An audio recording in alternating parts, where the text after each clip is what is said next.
Serasa que fez essa pesquisa, está divulgando aí às vésperas do Dia Internacional da Mulher, Patrícia, mas é muitíssimo relevante, mas ainda temos um longo caminho a percorrer na condição feminina, mas somos ainda chefes dos lares na maioria das casas. Boa tarde, seja bem-vinda.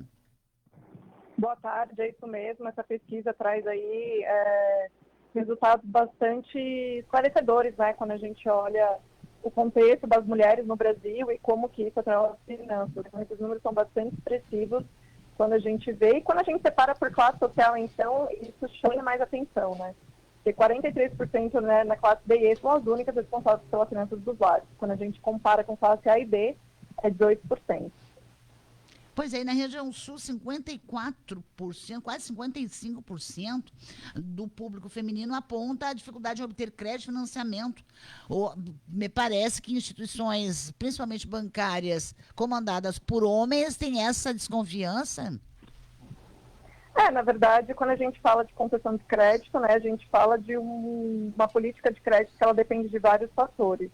Mas quando a gente atrela isso, né, aqui a todos os outros fatores em que a mulher, ela em grande parte, aqui 93%, ela de fato tem uma relevância ali financeira.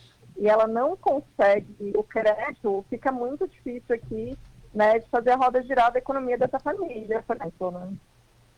Pois é, e além do mais, e aí nós temos aquele terceiro turno, né? 90% das mulheres são obrigadas a equilibrar desafio profissional sem se descuidar das responsabilidades domésticas, inclusive no pagamento das contas.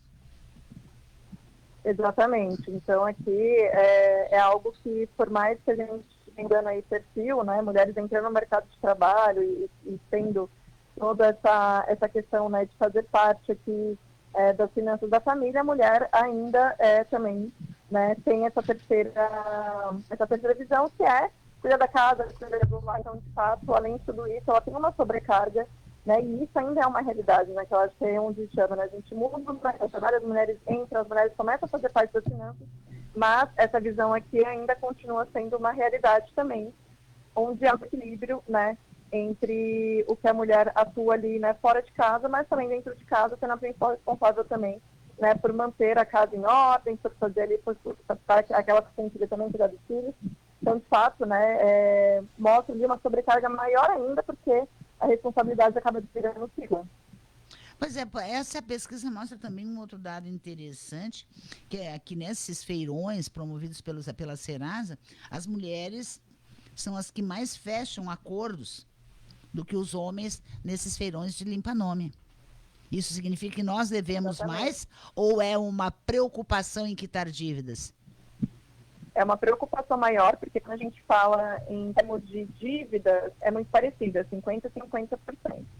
Agora, quando a gente fala realmente de negociação, as mulheres estão em 55%. Então, tem essa diferença de 5 pontos percentuais em que as mulheres tomam a frente para negociar e sair desse cenário. E essa pesquisa também é interessante porque mostra aí que ter um imóvel, quer dizer, a casa própria, e quitar as dívidas são os principais objetivos financeiros do público feminino. Exatamente, e volta para uma questão aqui, né, de familiar ter um imóvel, volta para uma questão de preocupação com as finanças, de 90% delas de fato estão tomando a frente. Então, mostra, sim, né, essa diferença em pontos percentuais e todas essas visões do porquê elas têm o porquê a vida de pai são os sonhos, né, volta tudo para um ponto comum, que é estabilidade familiar, estabilidade financeira e essa propensão maior a fechamento de acordo.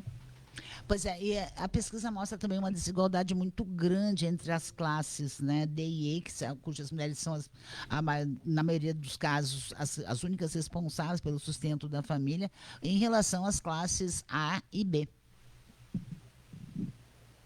Exatamente. Então, de novo, né, a mulher das classes ali, quando a gente olha as classes D e E, elas são ainda mais impactadas, né, em todo esse cenário que a gente falou, de triplo turno, de trabalhar e de cedo, que é a classe A e B, que é 18%.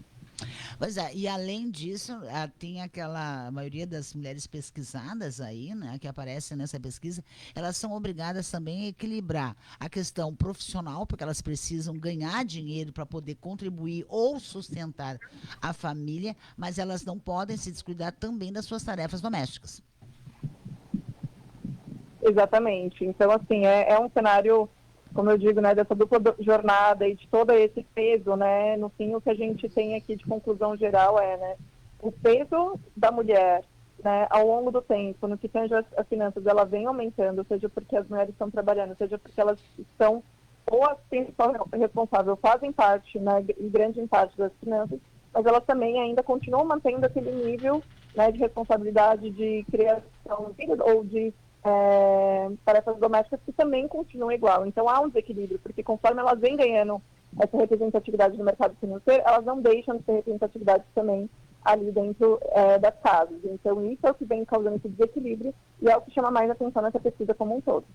Bom, para isso também precisa ter, hoje se fala muito, Patrícia, sobre a questão de educação financeira nas escolas. Isso ajudaria a mudar um futuro próximo?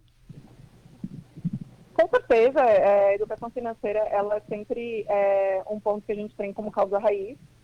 O que também acho que é importante ressaltar é que quando a gente fala de finanças, né, a gente fala muito de tabu, né? A gente fala muito de criação, de como as famílias foram criadas, de, inclusive do quanto as mulheres não faziam parte das discussões de finanças, né, no passado, o quanto era um tema muito protegido das crianças e das mulheres, era só o homem que cuidava. Então, quando a gente traz isso para as escolas, na verdade, a gente deixa o acesso a essa informação muito mais democrático, né? Seja para desde o início as crianças e também as mulheres têm o mesmo acesso à informação, assim como os homens tiveram no passado, porque isso era só passado para eles ali na família. Então, isso, quando a gente olha o papel da mulher, isso ele democratiza, e quando a gente olha o tema como um todo, isso também democratiza, pois desde o início, né, de uma infância e uma adolescência em que essa pessoa que vai se tornar um adulto, que vai ter conta para pagar e vai ter uma família para criar, ela também tem toda essa base de educação financeira, que muitas vezes é mais do que financeira matemática, mas uma financeira comportamental também sendo falado desde pequeno, e isso acaba entrando, né, como um tema muito mais normalizado e discutido desde o início.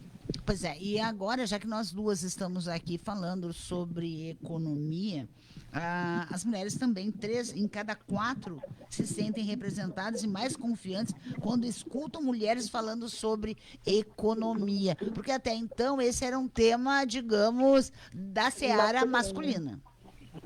Exatamente, é por isso que essa questão de representatividade importa, né? Então, quando a gente fala, né, que a gente vê cada vez mais mulheres falando sobre o tema, cada vez mais mulheres, seja nas conversas da família, seja nas conversas entre amigas, e seja, né, em veículos como esse, no fim, isso acaba disseminando esse comportamento, esse ciclo virtuoso, né, de que sim, mulheres também são tão capazes quanto de lidar com esse tema, né, e cada vez mais isso está virando uma normalidade dentro das famílias, embora, de novo, a gente saiba que tem todos esses desafios que comentamos, mas essa representatividade mostra, né, que vemos superando isso, e para aquelas que se sentem inseguras ou que têm medo, né, ver que, na verdade, é um tema, assim como qualquer outro, que a gente, com certeza, deve e pode fazer parte.